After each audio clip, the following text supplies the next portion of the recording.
Hello friends, आपका स्वागत है मेरे चैनल दुबे सर जीएस पर।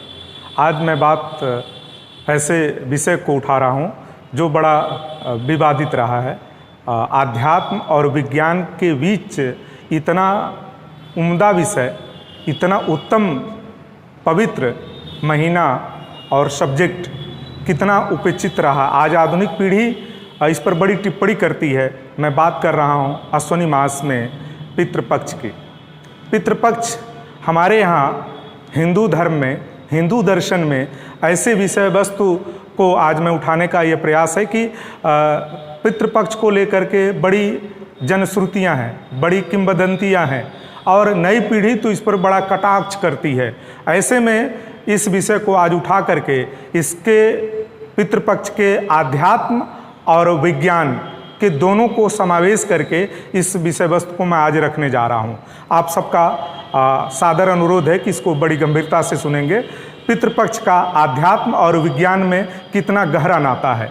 बात पितृ विसर्जन की है। जैसे मैं कह रहा था कि अश्विनी मास में पितृ विसर्जन जब आता है, पितृपक्ष जब आता है, तो उस पर हमारे यहाँ ऐसा नियम है कि हिंदू धर्म में जो हमारे पूर्वज हैं, वह सारे पूर्वज जब अपने प्राण को त्यागते हैं तो जब वह जा कर के स्वर्ग में या उस स्थान पर वास करते हैं, 30 महीने में ऐसी परंपरा है कि यदि उनके पुत्र पुत्रियां या उनके परिवार के आगे के लोग यदि इस माह में अच्छे भोजन ब्राह्मणों को, गायों को, कुत्ते को देंगे, कौवे को देंगे, तो उनको मिलेगा।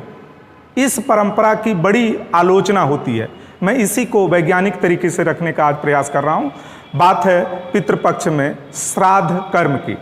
पितृपक्ष में पुण्यतिथि पर अपने पितरों को अन्न खिलाने की। मैं वहीं से शुरू कर रहा हूँ। आप देखेंगे कि जब पितृपक्ष शुरू होता है तो सुबह जल दिया जाता है। अपने माता को, अपने पिता को, अपने पूर्वजों को हम सभी जल देते हैं। जल के बाद एक दिन ऐसा आता है कि उनकी पुण्यतिथि मनाते हैं। तो पुण्यतिथि में क्या होता है कि हम उस दिन अच्छे अच्छे पकवान भोजन बना करके पंडितों को, ब्राह्मणों को और खिलाते हैं। साथ में कौवे को, गाय को और कुत्ते को खिलाते हैं। तो कौवा, गाय और कुत्ते को खिलाने के पीछे क्या रीज़न है?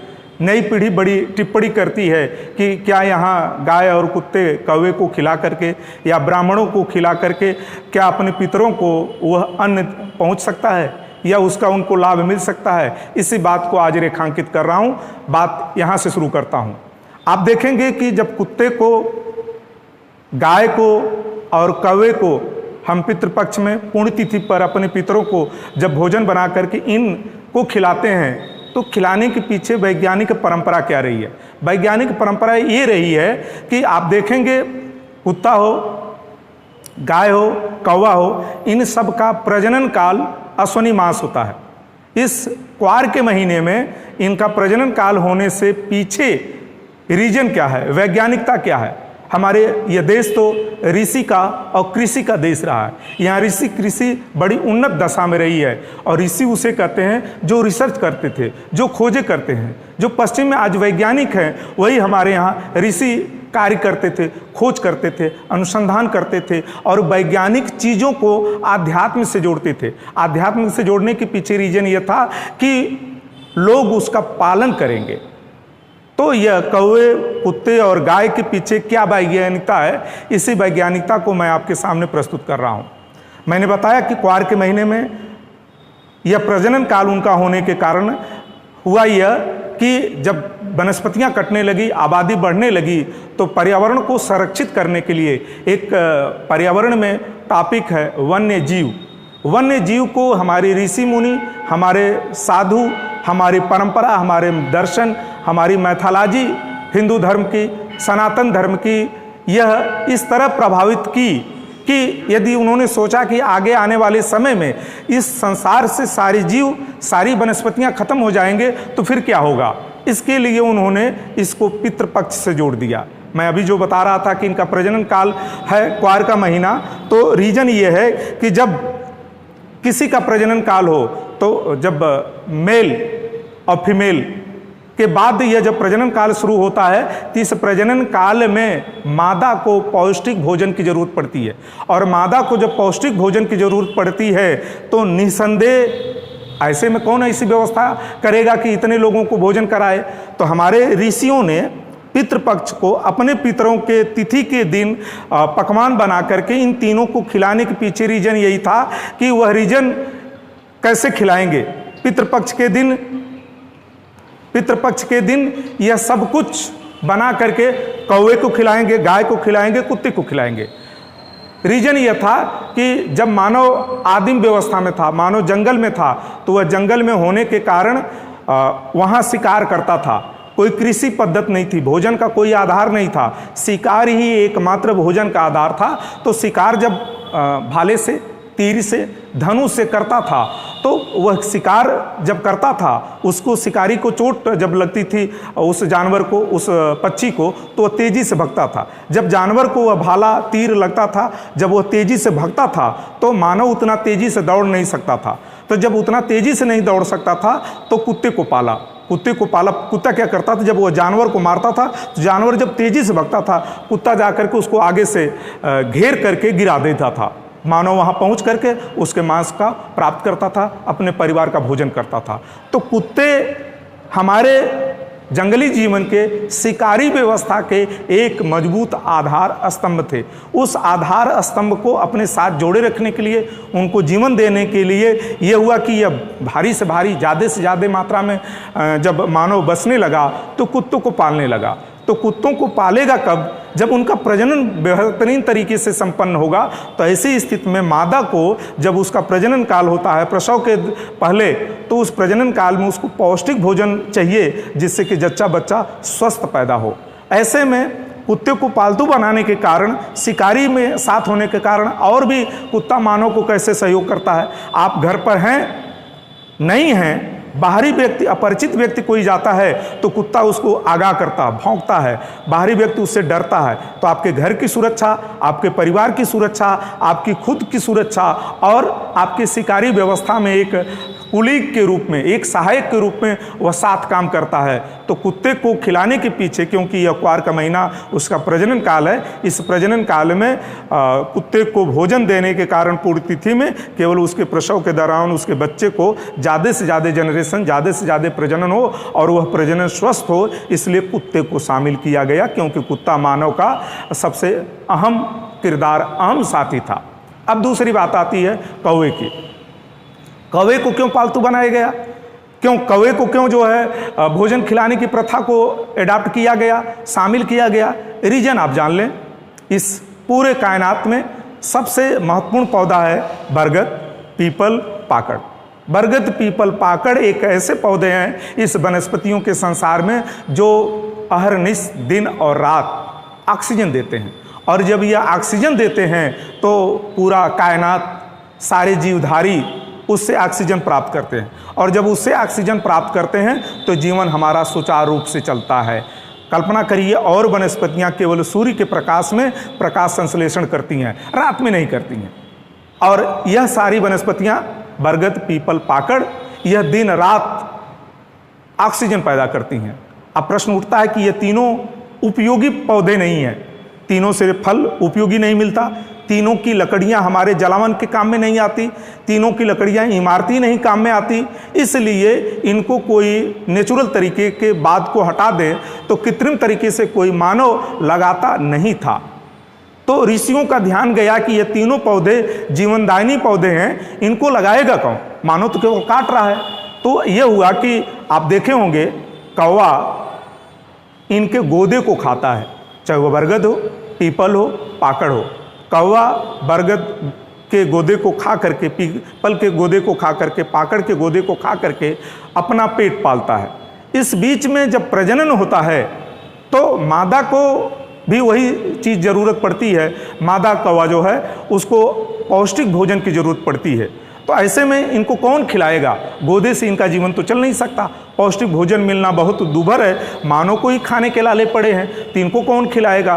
तो हमारे वैज्ञानिक ऋषियों ने इस बात को जोड़ा कि कुत्ते के साथ कौवे को भी पितृ तिथि में यदि भोजन कराया जाएगा तो फ़ायदा ये होगा कि जो उनका प्रजनन काल है, प्रसव से पूर्व की जो अवस्था है, उसमें यदि बच्चा उनके पेट में है कौओं के, तो उनको पौष्टिक भोजन मिलेगा तो बच्चा हेल्दी आएगा, और बच्चा हेल्दी आएगा उनका प्रजनन ज़्यादा होगा, प्रजनन ज़्यादा होगा तो कौवे ज़्यादा होंगे, कौवे ज़्यादा होंगे तो फ़ायदा क्या होगा, ज़्यादा मात्रा में गोदे को खाएंगे। आप देखे होंगे कि इतने तीनों को पौधों को कोई लगाता नहीं है, लेकिन आपके आसपास गांव गिराव क्षेत्र खलिहान में बरगद पीपल पाकड़ के पौधे स्वतः पैदा हो जाते हैं। इनको स्वतः कौन लगाता है? ये वही कौवे हैं। जब इनके गोदे को खाते हैं, जब वह बीट को करते हैं, उस बीट से यह स्वतः पैदा हो जाते हैं और उनसे हमको भरपूर ऑक्सीजन मिलती है। यह भरपूर ऑक्सीजन मिलने के कारण हमारा जीवन स्वस्थ सुचारू रूप से चलता है, और यह सुचारू रूप से चलाने की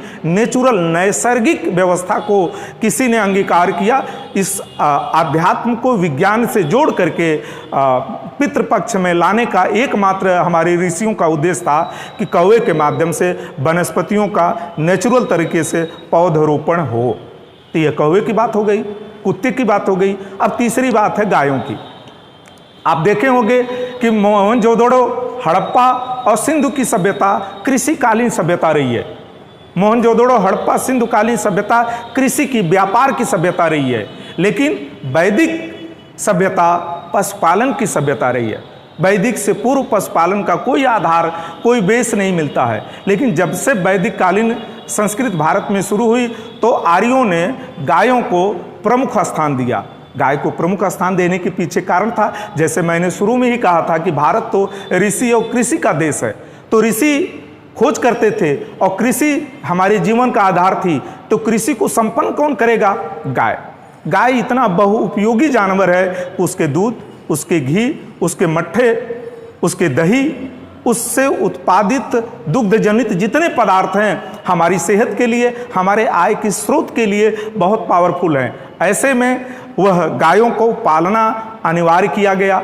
गाय हमारे लिए माता का दर्जा दिया गया। गाय हमारे लिए बहुउपयोगी जानवर है, क्योंकि गाय से दूध मिलता है, गाय से बछड़ा आता है, तो बछड़े से हमारी खेती होती है।